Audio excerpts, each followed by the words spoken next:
There I sat, across from her. Finally the truth. I knew it deep in my bones. I knew that she was hiding the facts. I knew all of it, and yet she managed to convince me. Maybe it was because Reed felt too close to the FIA and Myers. I had seen Reed's viciousness. I knew what he was capable of. So when faced with a decision, I leapt into her arms. I knew all along. How could I not?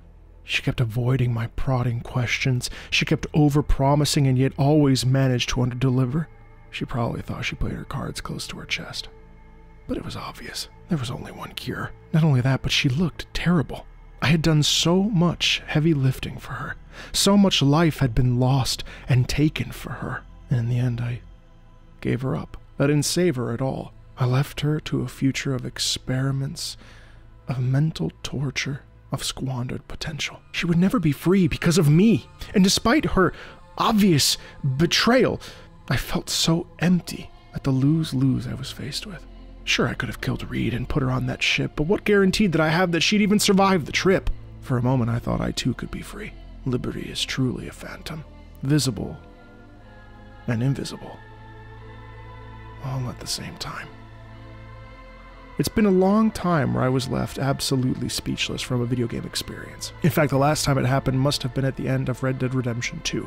Sitting, controller in hand, mouth agape, letting credits music wash over my ears.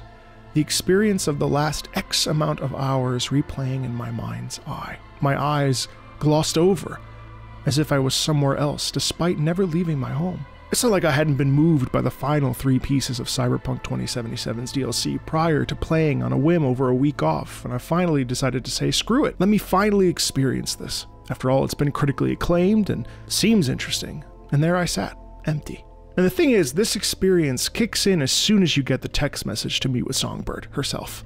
I'm a netrunner. One hell of a musical intro. She removes Johnny from the biochip for V's safety, but that music is anything but safe, is it? That soprano chant cutting deeply into our V, a sort of mystical malevolence. She says she wishes she could pull out that relic for us, and maybe that's true, but her presence, musically, sure doesn't feel like a saving song, does it? That chant, that horrifying, mystifying siren's call, invites doubt, fear, even death, doesn't it?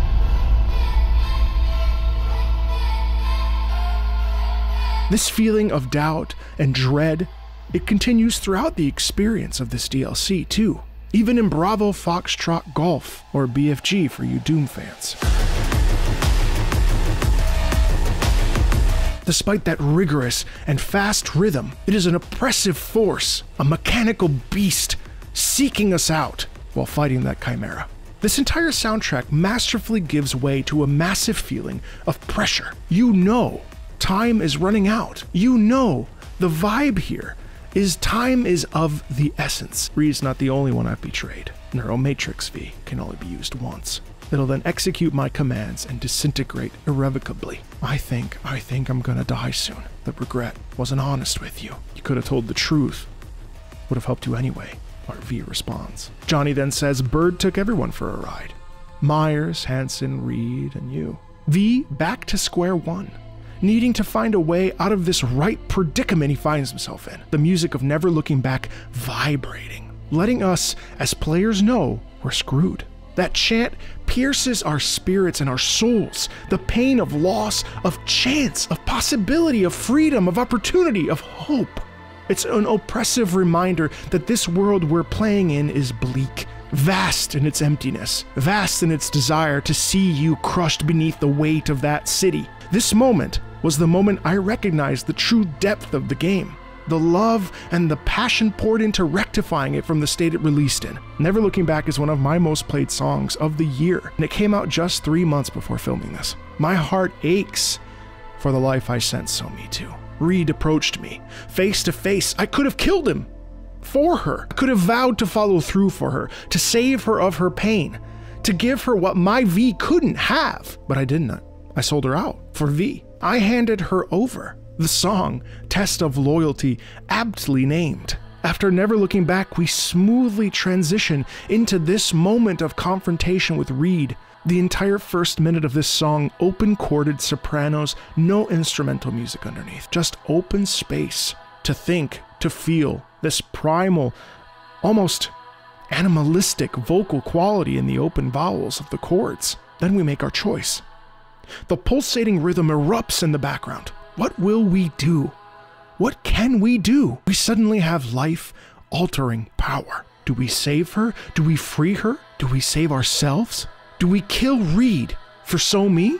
Or do we give her back to him? Back to the FIA? Tests of Loyalty thrusts us into our decision, but just like I'm a netrunner at the very beginning of this experience, we're left with an odd taste in our mouth. The music makes us question everything despite what we see. Doubt creeps back in. And then a choice is made, and I can't say it's a choice I'm happy with. I was racked with guilt for a few days. Not hyperbole. Honestly, I got up out of my chair and paced around this apartment for a few minutes, my hands wringing through my hair. Wow. And I think the genius at work here, musically, is that after never looking back in Test of Loyalty, we receive the ultimate palate cleanse with the titular song, Phantom Liberty. It begins almost from the ashes of the game experience itself. David's voice a gentle tenor that has an exceptionally raw quality to it, singing in an intimate and honest way, ascending up into that upper register and into that falsetto, upper notes cascading down to lower notes, delicate with a sense of reflection, inspiring a deep sense of contemplation for the player. The harmonies in the chorus and the call and response structure leaves us as players with time to assess what just happened. Genius lyrics like, "Is this who you really are? I can't look in your eyes, your twisted mind. It's dark, so dark. The end is now. It ends right here, right now." As the brass underneath swells and emphasizes the melody. The chorus supported by a full orchestra near the middle of the piece. That second repeat, bringing a sense of resolve to the decisions we made. We can't go back now. We swell into the middle section with a sense of finality, a conclusion to an experience full of doubt and questioning. The horns, the singing in David, the structured repetition of the chorus, wires and chains, starting to fade. It feels like a game you have to play.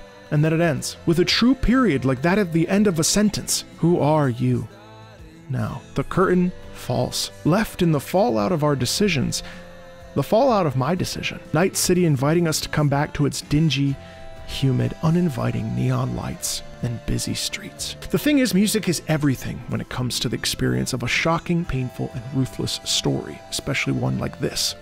Music is a necessity when it comes to shaping our spiritual experience, and in this case, P.T. Adamczyk and Jacek Paczerkowski have nailed it. There is truly little to be said at the end of the day. Music can eviscerate us, coupled with a great story.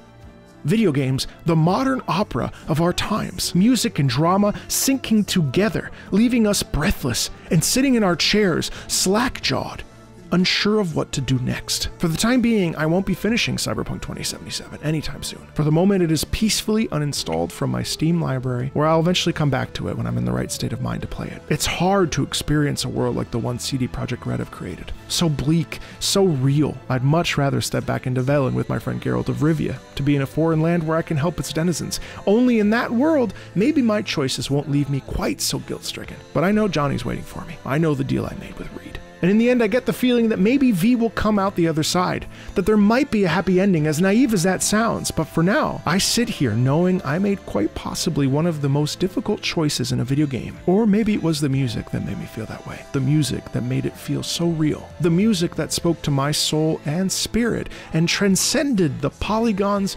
pixels, and graphics that I saw on that screen. But for now, I'll sit with my choice and leave it at that.